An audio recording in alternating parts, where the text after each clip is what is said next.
Good evening friends. ఈరోజు మనం శ్రీ ప్రసన్న కాలభైరవ స్వామి temple Bitragunta, Kalikivayi Bitragunta అంటారు. సింగరాయకొండకి 1 కిలోమీటర్ దూరంలో ఒంగోలుకు చేరువలో ఉంది. ఆ గుడిని అయితే చూడటానికి వచ్చాము. ఆదివారం కదా ఈరోజు. గుడి అయితే ఈ విధంగా ప్రశాంతంగా పొలాల మధ్యలో ఉంటుంది. రాగానే మనకి మన విఘ్నేశ్వరుడు ప్రసన్న వదనంతో దర్శనమిస్తాడు. తర్వాత మనకు రెండో వైపున అమ్మవారు అయితే ఉంది. మనకి ఈ అమ్మవారిని, విఘ్నేశ్వరుని దర్శించుకున్న తర్వాత మనం గుడిలోకి అయితే ఎంటర్ అవ్వాల్సి ఉంటుంది. మనకి ఎదురుగా కనిపిస్తున్నదే కాలభైరవ ఆలయము. ఉప ఆలయాలుగా మనకి విఘ్నేశ్వరుడు, సుబ్రహ్మణ్య స్వామి, లక్ష్మీదేవి, అయ్యప్ప స్వామి, నవగ్రహాలు, తర్వాత మనకి నాగపడగలతో ఉన్నటువంటి శివయ్య మొదలగు విగ్రహాలు కూడా ఉంటాయి. ఇక్కడ గుడి ముందున మనకి రావి చెట్టు, వేప చెట్టు అంటే శివపార్వతుల ఆనవాలుగా మనకి చెట్టు కనిపిస్తూ ఉంటుంది. ముందుగా మనమైతే ప్రసన్న వదనంతో ఉన్నటువంటి కాలభైరవ స్వామిని ఒక్కసారి చూసొద్దాం లోపలికి వెళ్ళి. చాలా దివ్యంగా ఉంటుంది విగ్రహం అయితే. ఒక్కసారి చూడండి. ఆలయ విశేషాలను చెప్తున్నారు. ఇది చాలా పురాతనమైనటువంటి కాలభైరవ స్వామి గుడి అండి ఇది. ఈ గుడి మనకి ఇండియాలో కూడా 8 గుళ్ళు ఉన్నాయని పేరు. ఈ 8 గుళ్ళల్లో కూడా ఇది ఒకటి. ఇంకొక 3 గుళ్ళు బయటికి రావట్లేదు మనకి. ఒకటి ఫస్ట్ కాశీ ఉంది, 2 ఉజ్జయిని, 3 తమిళనాడు, 4 నేపాల్ ఒకటి ఉంది, 5వది ఇది. ఇంకా 3 గుళ్ళు మటుకు మనకి ఎక్కడున్నాయో అనేది మటుకు ఇప్పటికి బయటికి రాలేదు. అది ఎవరో మహర్షులు వాళ్ళు పూజ అట్లా చేసుకుంటూ అది బయటికి రాలా మనకి ఇప్పటిదాకా కూడా. ఇది చాలా మా పురాతనమైనటువంటి విగ్రహం అండి ఇది. ఇంచుమించు ఒక 10-12 అడుగులు తవ్వినా కూడా మా పూర్వీకులు ఆయన కల్లో కనిపించి ఇది ఇక్కడే ఉంచండి, నేను ఇక్కడ చల్లగా ఉంటుంది బాగా అని చెప్పని ఇక్కడే ఆయన చెప్పాడంట అప్పుడు కల్లో కనిపించి. ఇంకా అప్పటి నుంచి దీన్ని తవ్వకుండా అక్కడే పెట్టేశారండి మా పూర్వీకులు. మేము ఇప్పుడు 18వ తరం వాళ్ళం అండి మేము. ఈ గుడికి ఏంటంటే అసలు ఈ గుడి ఫస్ట్ వెలవడానికి కారణము కనుక్కోవడానికి వీళ్ళంతా అప్పుడు వస్తు మార్పిడి కింద మనకి తమిళనాడు నుంచి వస్తువులు తీసుకొచ్చుకొని ఇక్కడివి మన వస్తువులు తీసుకొని పోయి వాళ్ళకి ఇచ్చి, రవాణా సౌకర్యం లేదు కాబట్టి బండ్ల మీద పోయి తిరిగి వస్తుండేదంట. ఇట్లా వచ్చేటప్పుడు ఇక్కడ నిద్ర చేశారంటండి వాళ్ళు. అది అంటే వాళ్ళు వచ్చే టయానికి బాగా చీకటి పడిందంట. అన్నాలకి వాటికి అక్కడ ఆకలి అవుతుందని చెప్పి వండుకొని తినడానికి ఇక్కడే ఒక కోనేరు ఉంటే దాంట్లో స్నానం చేసి వండుకొని తిని ఉండేటప్పుడు ఒక ముసలాయనలా కనిపించాడంట. అయ్యా ఏంది ఈ బండ్ల మీద ఉంది ఇవన్నీ అని చెప్పానంటే, ఇవన్నీ జొండలని ఏవో వాళ్ళు చిరుధాన్యాల కింద చెప్పేశారంట. అవి అసల్లో పోయేటప్పటికి అవి జొన్నలు అయిపోయినాయంట. వాళ్ళ షావుకారు ఉండి ఏందయ్యా ఎక్కడ జరిగింది, మనం తెచ్చిన వస్తువులు ఏంది ఇట్లా మారిపోయినాయని చెప్పి అడిగితే, అప్పుడు మళ్ళీ పలానా చోట మేము ఇక్కడ అన్నాలు వండుకునే టయానికి, స్నానాలు చేసే టయానికి ఒక ముసలాయనలాగా కనిపించాడండి పలానా ఆయన.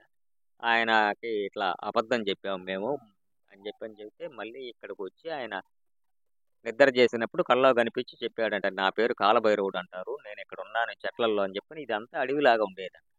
ఈ చెట్లల్లో ఉన్నాను, నాకు గుడి కట్టేయమన్నారంట. అప్పుడు వాళ్ళు గుడి కట్టించారండి ఆ టైంలో. ఆ గుడి కట్టిస్తే ఆ గుడి అట్లానే ఉంది. దాన్ని డెవలప్మెంట్ లేకుండా ఉండేది కొన్నటిదాకా. క్రమేపీ అది కాలక్రమేణా ఇప్పుడు కొంచెం కొంచెం డెవలప్మెంట్ అయ్యి జరుగుతూ ఉంది. ఇది ఇప్పుడు మనకేంటంటే అంతకుముందు విగ్రహం కూడా పెద్ద ఇదిగా ఉండేది కాదు.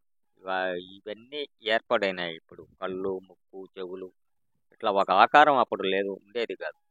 క్రమేపీ మనం చేసే కొద్దీ వస్తూ ఉంది ఇప్పుడు ఆకారం. ఇంకా దీన్ని డెవలప్మెంట్ చేయాలని చెప్పిన ప్రయత్నం చేస్తున్నారు. క్రమేపీ నిదానంగా అవుతుంది.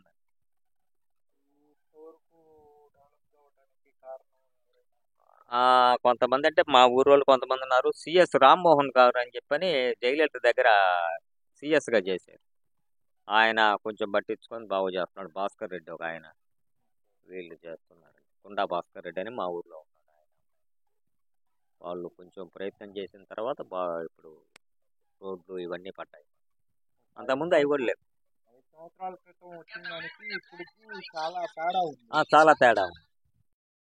పూజారి గారు చెప్పిన విధంగా మనం కాలభైరవ స్వామిని మళ్ళీ ఒకసారి వీక్షించుకుందాం. ఆయన పర్మిషన్తోనే ఈ వీడియో తీస్తున్నాం కాబట్టి వీడియో కూడా తీయటం జరుగుతుంది. ఉభయ ఆలయాల్లోకి వస్తే ముందుగా విఘ్నేశ్వర ఆలయము, విఘ్నేశ్వరుణ్ణి దర్శించుకుందాం ఒకసారి. నమో విఘ్నేశ్వరాయ నమః, నమో విఘ్నరాజాయ నమః. ఇదైతే మనకి సుబ్రహ్మణ్యేశ్వర ఆలయము. ఇక్కడ సుబ్రహ్మణ్యేశ్వర స్వామిని దర్శించుకుందాం. నమో షణ్ముఖాయ నమః, నమో షణ్ముఖాయ నమః. వల్లీ దేవసేన సమేత శ్రీ సుబ్రహ్మణ్యేశ్వర స్వామి నమః. ఇక్కడైతే మనం అమ్మవారిని దర్శించుకోవడానికి వెళ్తున్నాము. శ్రీ మహాలక్ష్మి, శ్రీ మహాలక్ష్మి నమః.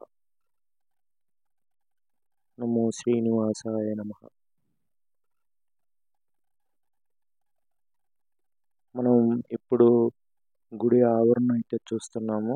ధ్వజస్తంభము, గుడి ఆవరణ, పచ్చని చెట్ల మధ్య కొలువైనటువంటి గుడి ఇది ఒక్కటే బహుశా మనకి ప్రకాశం జిల్లాలో. చాలా ప్రశాంతంగా ఉంటుంది. ఇకపోతే ఇక్కడ మనకి అయ్యప్ప స్వామి టెంపుల్ కూడా ఉంది ఉపాలయంగా. ఓం శ్రీ హరిహర సుతన్ ఆనంద చిత్తన్ అయ్యప్ప స్వామి శరణమయ్యప్ప, స్వామి శరణమయ్యప్ప, స్వామి శరణమయ్యప్ప, స్వామి శరణమయ్యప్ప.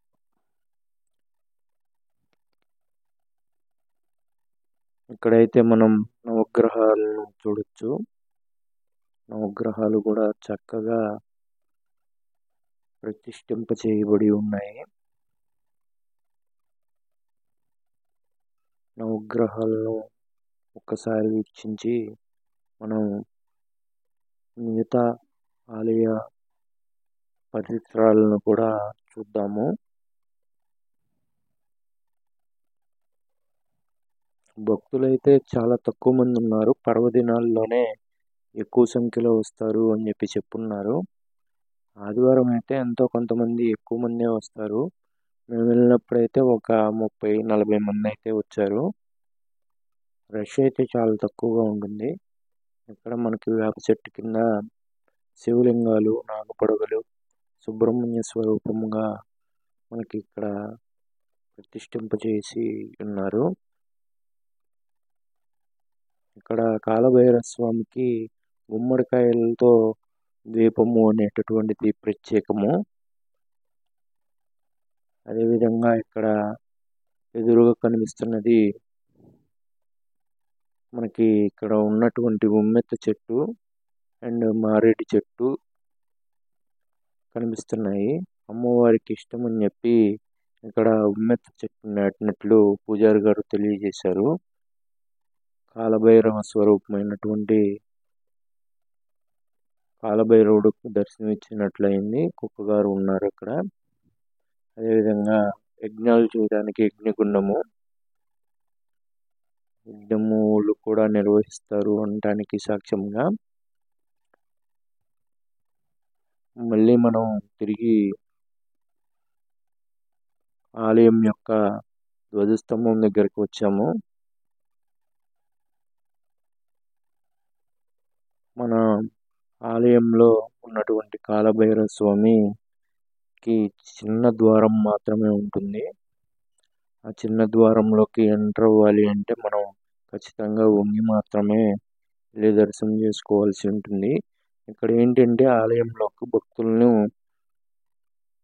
గర్భాలయంలోకి అనుమతించి మరీ దర్శనం చేసుకోవటానికి వీలుగా ఉంటుంది. ఈ గుడి గురించి ఒక భక్తుడు మనతో పంచుకోవాలనుకుంటున్నాడు. ఆయన మాటల్లో ఈ ఆలయం గురించి. వాసన చూడు. వాసన చూడు. వస్తుంది వస్తుంది లైట్గా. గుడి దగ్గరికి వెళ్ళి గుడి దగ్గరికి వెళ్తున్నాడండి. అక్కడ అసలు వాసన రాదు అని చెప్పి చెప్తూ ఉన్నారు స్వామివారు. చూద్దాం. స్వామి సన్నిధిలోకి వెళ్ళి వాసన చూడబోతున్నాడు. వాసన చూడండి. పూలు వాసన చూడు.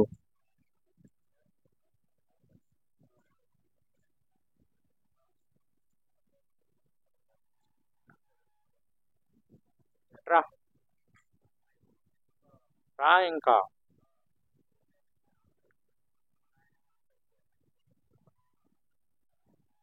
వాసన వచ్చిందా? పూలు వాసన రావట్లా. ఈ పూలు ఈ స్మెల్ వస్తుంది. ఈ గుడిని చూడటానికి ఫస్ట్ టైం వచ్చారండి ఈయన అనుభవం ఏ విధంగా ఉంది గుడి అనేది ఒకసారి మనతో పంచుకుంటారు. ఓం నమ శివాయ, నమ పార్వతిపదే, హర హర మహాదేవ, శంభో శంకర, కాలభైరవంబచే. ఫస్ట్ టైం నేను వచ్చాను కాలభైరవ స్వామి గుడికి. నేను ఈ ఏరియాలో మాత్రం నేను ఎక్కడ చూడలేదు. మన ఒంగోలు దగ్గరలోనే కే బెట్రగుంట ఏరియాలో మన ప్రకాశం జిల్లాలో ఉందంటే నాకే ఆశ్చర్యంగా ఉంది. అసలు అద్భుతం, ఇది వర్ణాతీతం. మీరు కూడా వస్తే ఆ కాలభైరవ స్వామి అనుగ్రహం కలిగిద్ది ఖచ్చితంగా, అది నేను చెప్పగలను. ఎందుకంటే కాలభైరవ స్వామి నిజరూపం ఒక అద్భుతంగా ఉంది. దర్శనం చేసుకోగలిగితే వాళ్ళకి తిరుగులేదు. సార్ మీ పేరు సార్? నా పేరు సత్యనారాయణ అండి. మాది ఒంగోలు అండి. ఇదివరకే ఈ క్షేత్రం గురించి చెప్పాలంటే నేను గత 5 సంవత్సరాల క్రితం నాతో పనిచేసే మా కొలీగ్స్ ఒకసారి తీసుకొచ్చారు. అంటే వాళ్ళు కొలీగ్స్ అని చెప్పకూడదు, మా ఫ్రెండ్సే, కానీ కొలీగ్స్. అనుకోకుండా వచ్చాను. తర్వాత ఈ వాతావరణం అంతా కొంచెం నన్ను బాగా అట్రాక్ట్ చేసింది. వీళ్ళు కొన్ని రోజుల తర్వాత వీళ్ళతో పాటు కలిసి వస్తూ ఉండేవాడిని వీకెండ్స్లో, అంటే సండేలు, ఏదన్నా పబ్లిక్ హాలిడేస్ ఇలాగా రావాలనిపించేది నాకు. తర్వాత ఎవరి పనులలో వాళ్ళు బిజీగా ఉన్నప్పుడు నేను ఒక్కడినైనా సరే ఇలా నాకు వీలు ఉన్నప్పుడల్లా వచ్చి స్వామివారిని దర్శనం చేసుకొని వెళ్తూ ఉండేవాడిని. నాకైతే ఒకళ్ళు నమ్మమని నేనైతే చెప్పను, కానీ నా అనుభవం ఏంటంటే ఒకసారి వచ్చి దర్శించుకొని మీకు నమ్మకం ఉంటేనే రండి. ఒకసారి దర్శించుకోండి, ఆయన నమ్మండి. ప్రతిదీ అద్భుతాలు ఇమీడియట్గా జరగాలంటే జరగాలి, కొంచెం ఏదైనా టైం పట్టిద్ది. కానీ స్వామివారి మీద మీరు నమ్మకం ఉంచి ఒకసారి వచ్చి మీ ప్రయత్నం మీరు చేయండి, మిగతా స్వామివారికి వదిలేయండి. మీరు ఖచ్చితంగా మీ జీవితంలో అద్భుతాలు అయితే చూస్తారు. మరి పొలాల మధ్య ఉండటం అనేది అద్భుతంగా ఉంది కదా. అద్భుతంగా అంటే అండి, ఇప్పుడు మనకి నేచర్ మధ్యలో స్వామివారి ఇలా కొలువై ఉండడం అనేది కూడా ఒక ప్రశాంతతకి, ఒక ఎలా చెప్పాలంటే ఒక ప్రశాంత వాతావరణాన్ని క్రియేట్ చేసింది ఈ చల్లని వాతావరణము ఈ పంట పొలాల మధ్యలో. పైగా ఇదేంటంటే నేషనల్ హైవేకి వాకబుల్ డిస్టెన్స్లో ఉందండి. మనం ఏంటంటే ఈ నేషనల్ హైవే కూడా మనకి సింగరాయకొండ నుంచి ఒంగోలు, అంటే మనం చెప్పాలంటే చెన్నై విజయవాడ హైవే లొకేషన్ వచ్చేసి సింగరాయకొండ ఊళ్ళోకి వెళ్ళే దారిలో మనకి ఒక పక్కన ఉంటుంది. మీరు ఒకసారి వీలుంటే మీరు వచ్చి దర్శనం చేసుకోండి, మీ అనుభవాన్ని మీరు ఎక్స్పీరియన్స్ చేయండి. Thank you sir. Thank you అండి. శ్రీ ప్రసన్న కాలభైరవ స్వామి టెంపుల్ గురించి అయితే చూసాం కదా. హైవేకి ఇంత చేరువలో ఉన్నటువంటి మన ప్రసన్న కాలభైరవ స్వామి టెంపుల్ని మీరు కూడా విజిట్ చేయండి. స్వామివారి కృపకు పాత్రులు కండి. Thank you. బాయ్.